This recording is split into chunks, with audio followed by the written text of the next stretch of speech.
ever since a caveman impressively floored a woolly mammoth with a bit of flint, and an enraptured onlooker grunted a request to have said hunter's name daubed on a clump of rock as a cherished keepsake, humans have always pursued an autograph. Like a hattered sports editor signing off the weekly expenses, Rory McIlroy will have put his name to a variety of odds and ends thrust into his clutches down the seasons. It's par for the course when you're a sought-after, inspiring global superstar, but McIlroy has always embraced this wider sense of duty.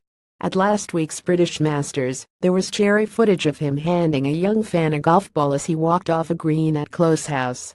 The wee lad in question is probably still rooted to the spot as we speak in witty, mouth-cupping wonderment.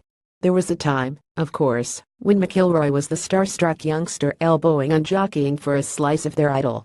But what do they say about never meeting your heroes? Roy Keane should be one of my heroes, said the 28-year-old of the former captain of the team McIlroy supports. He was a Manchester United player. I remember I went and asked for his autograph at the Portmarnock Links Hotel when he was with the Ireland squad and he said no. I'm sure he's all right, but that sort of stuck with me ever since. That's why, if a kid asks me for an autograph, I'll always try to do it. It just shows what such a small thing can mean to a kid. And that kid might be inspired to go and play. It's a nice thing to be able to do. But I've had it go the other way, as well, where I've asked someone for an autograph as a kid, and they didn't give it to me, and I've never liked them since. In the celebrity-infest Smillfest, that is the Alfred Dunhill Links Championship, the autograph hunters will be out in force for the rich pickings on offer. This is the last chance to grab McIlroy's signature for a while as he shuts down from competitive golf for the next 3 months. In a topsy-turvy, stop-start, injury-hindered few months, which has seen on-course frustrations tempered by the off-course happiness of marriage, 2017 has been something of a bittersweet year.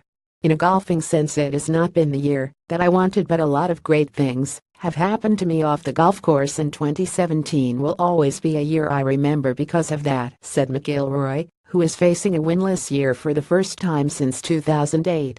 So it hasn't been the year I wanted in terms of my career, but you're going to have years that just don't quite go your way. I've tried my best to play well and persevere and play through an injury, and it just hasn't quite happened for me. McIlroy has been here before. In 2013, amid well-documented equipment changes, he endured a fairly modest season by his standards, but came roaring back in 2014 with victories in the BMW PGA Championship, the Open, the WGC Bridgestone Invitational, and the US PGA Championship during a shimmering summer. I think this year has not been anywhere near as bad as the year I had in 2013, and I bounced back from that year pretty well, reflected McIlroy, who showed optimistic signs last week with a second-place finish in the British Masters. Hopefully I can do the same next year. While McIlroy is preparing to down tools after this week's circuit round the Great Trinity of Carnoustie, Kingsburns and the Old Course, Tommy Fleetwood, the current leader of the race to Dubai, is gearing himself up for a Letessen push after taking time off for the birth of his first son. I could talk about the birth for a year, if you really wanted me to, he gushed. Anybody that has been through it will tell you it's surreal and it's amazing. It shouldn't be beautiful, but it's the most beautiful thing you've ever seen in your life. Fleetwood, who was joint runner-up in the Dunhill Links back in 2014, has a big run of events coming up as the tour builds towards its lucrative final series. He hasn't played for a month and is hoping the break can galvanize his push to be crowned Europe's #1.